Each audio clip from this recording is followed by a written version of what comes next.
আমি ফারজানা আয়ারল্যান্ড থেকে বলছি। অনেকে আমার ভিডিও দেখেন, কারণ মাঝে মধ্যে আমি আয়ারল্যান্ড নিয়ে অনেক কিছু বলি।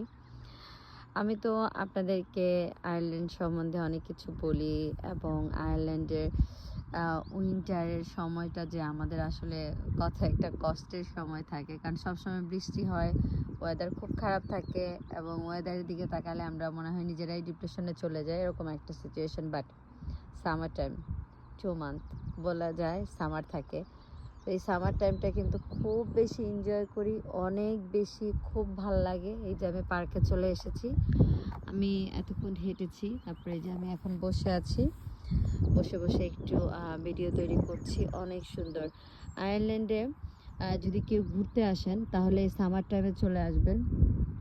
অনেক সুন্দর সুন্দর জায়গা আছে, আর যেদিকে তাকাবেন শুধু গ্রিন আর গ্রিন দেখবেন। অনেক ফুলের গাছ আছে। এই যে এমন একটা জায়গায় যদি বসে থাকা যায় তাহলে কিন্তু মাইন্ড কিন্তু এমনিতেই ফ্রেশ হয়ে যায়। সবাই ভালো থাকবেন। Thank you.